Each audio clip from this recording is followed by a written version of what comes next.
All right, hey everybody, welcome back to the channel. This is Rob here at Smirking Gun Reviews, and we're back talking more Mare of Easttown. We're on episode 5. It's called Illusions. Full spoilers. Episode just got over. So there's a kind of a rule, all right, if you or a way to tell when a character is going to die. We learned it on a lot of big shows. I think shows like Lost and The Walking Dead do this a lot. And that's when your character has a big moment of like redemption or some kind of thing that needs to get off their chest that'll make them feel better. And we got that in space. I mean, it was like it's written all over. As soon as this character reveals something very important about himself that changes how you look at him, and when they end up dead, it's not really a surprise. And so we say goodbye to Evan Peters' Zabel in this episode. Yes. Yeah, we're going, I said full spoilers. If you haven't watched it, you know, I'm sorry. We might as well get to the thing. We might as well get to the thing right away. And that, yeah, like what I was saying, and I even wrote it again here at the top of this page that I said last video, that these mysteries, the killer is going to end up being like, now there's more than one case going on here, but the case of Katie and Missy and these missing girls, you know, when we find out who the actual killer is, the kidnapper, whatever, it's gonna be a letdown. They have you speculating for weeks.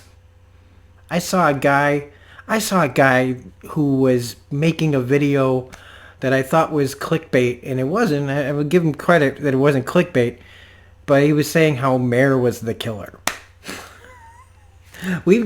These shows got everybody crawling up the walls with speculation. I said it simply. There's too many red herrings. We're looking at everyone, right? Even I like to sometimes throw, stir the pot because I get frustrated. I even said, well, what if Zabel's the killer? And look what happened to him this week. It's just some guy. It's just some guy. Even this week had me chasing it.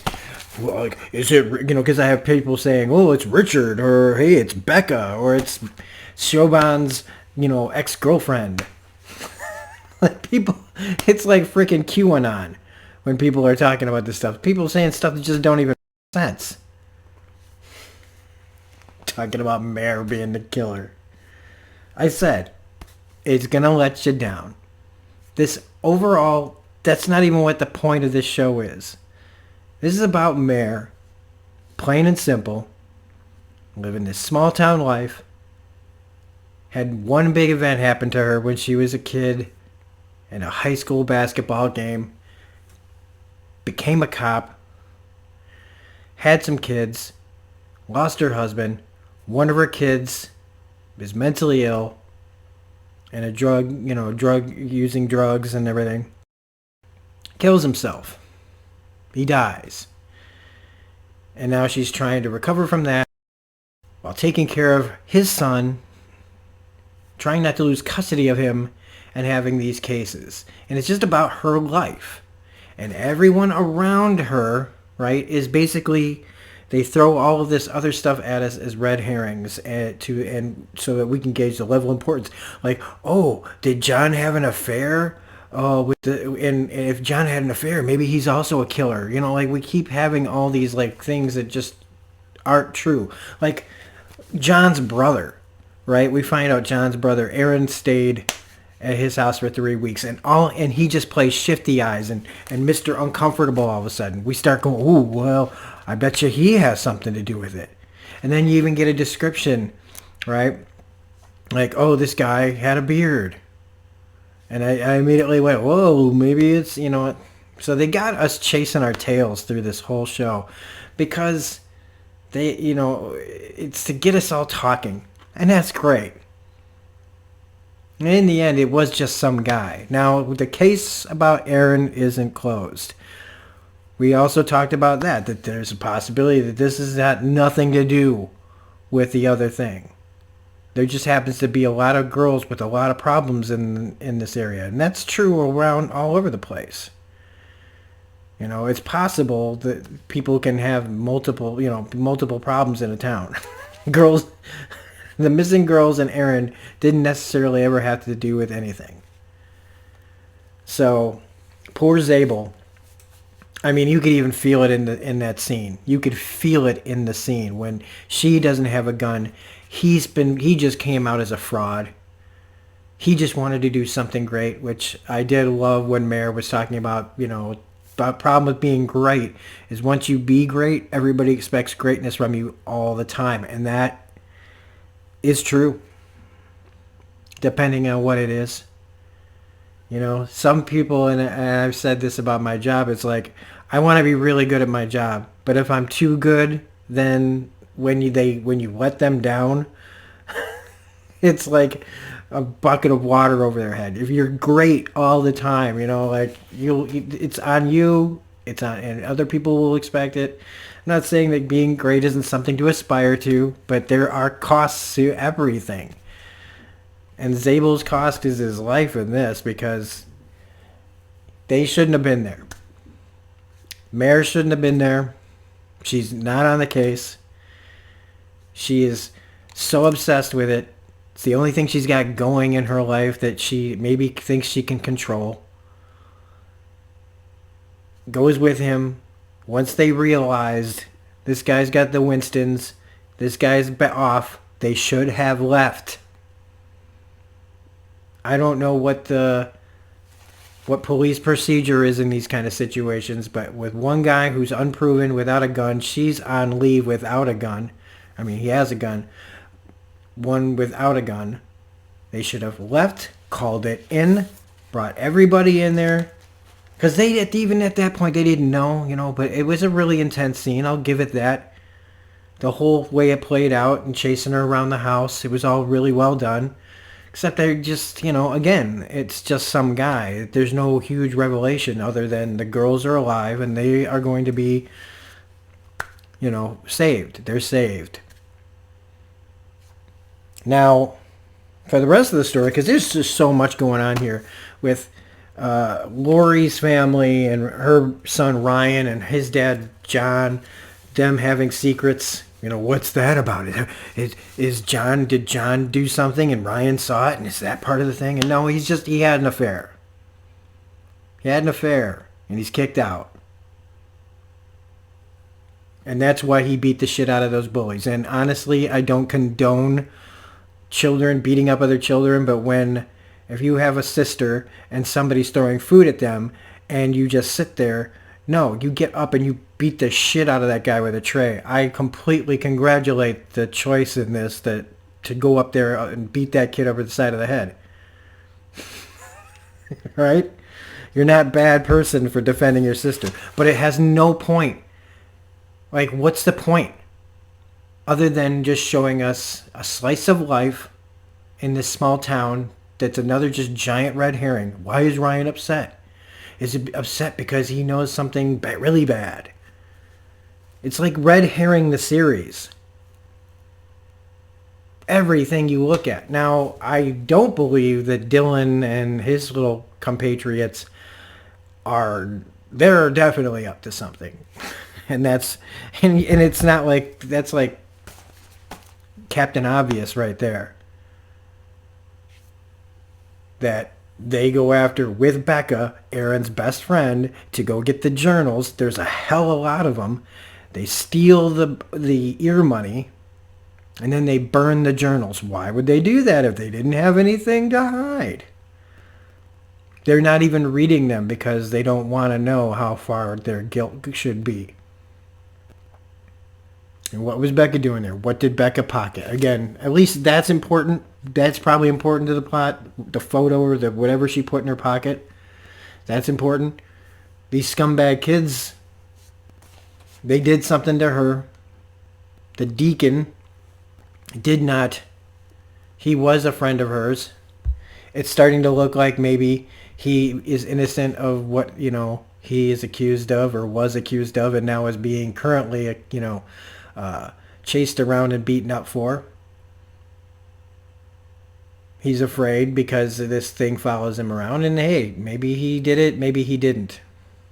But the point is, he covered it up. So he's another guy. One, he was so scared of what people would think that he threw the bike in the river.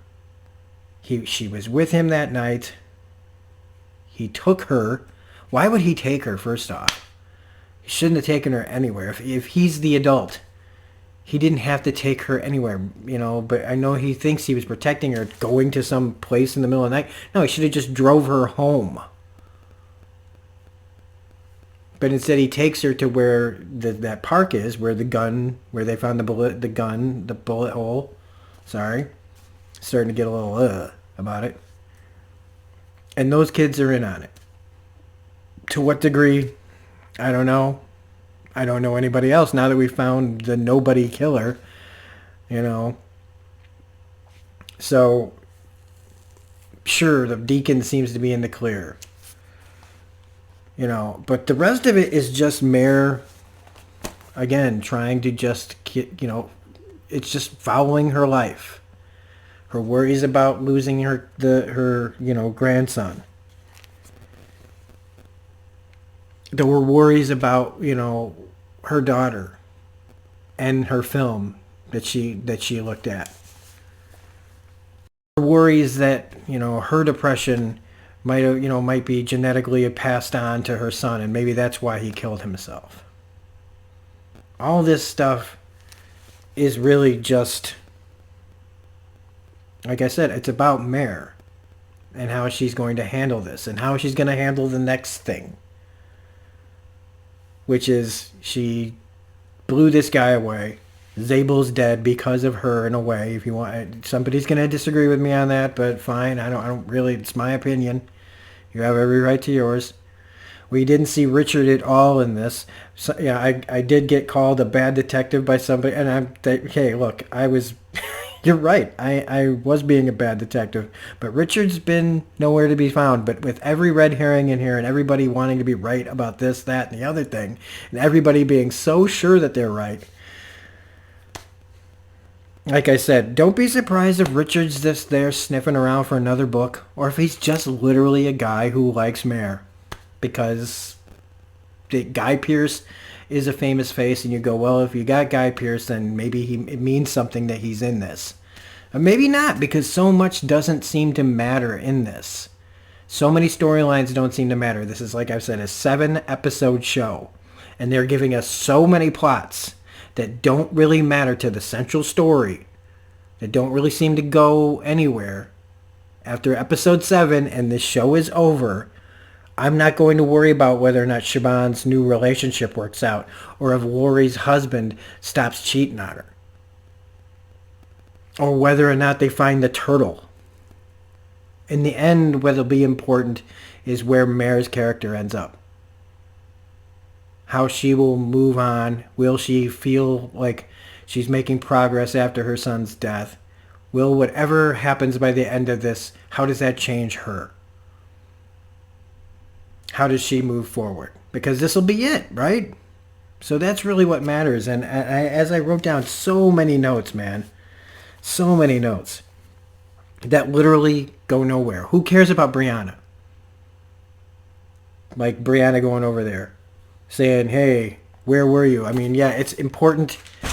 The only reason her part was important in this was to tell the audience that she knows that he wasn't there that night. And he also doesn't seem to be interested in raising the kid, no matter if he was holding it in the hospital.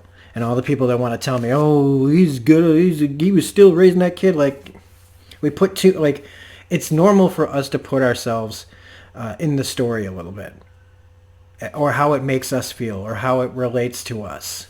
But not every action that somebody does in a show has something to do with what we're going through. We just put that on the characters. But Dylan right now, and Becca and the other guy, who I don't even know has a name in the show, they did something. And who knows, maybe Brianna will be looking for some revenge on Dylan for, telling her to get out. So maybe Brianna will end up being the hero of the show after beating the shit out of Aaron in the first place. To me, that's kind of where it's headed. And we'll find out. And then I'm sure Becca will probably, blow it with whatever she's got in her pocket. But it sounds like I didn't like this episode, but I did. I just feel bad for this poor guy. So anyway, if you like... And I didn't watch the trailer for next week because she killed the guy. And now we just have to tie things up in 2 episodes. We have to tie it all up, and hopefully Mayor Kate Winslet gets a happy-ish ending. I don't see a happy ending coming here. I see a one of those endings where the character just breathes a sigh of relief that somewhere, someday, she might find some kind of relief from all of this shit. So, if you like this review, please hit the like button, comment, share, subscribe, and the bell for all notifications. I should have said, subscribe and all that. I really appreciate everybody watching last week. Thank you for choosing to watch my video. I really appreciate it, especially jumping in on episode 4. But, I can't be the only person frustrated with this, because this has got acting talent up to wazoo. It's got great cinematography. SNL's making skits about the way they talk, which I really don't hear. Maybe they're trained to just hear accents so they can make fun of them on SNL, but I don't really hear it. It's an interesting slice of life story about small communities that know too much about each other, and I think there's a lot of us that can relate to that. Except in this story, there's a lot of girls on drugs getting kidnapped and murdered. And cops like this, who want to be great, get shot in the head because they weren't prepared for a bad situation. So, have a great day. And I'll see you guys in the next video. Thanks for watching. Be good to each other.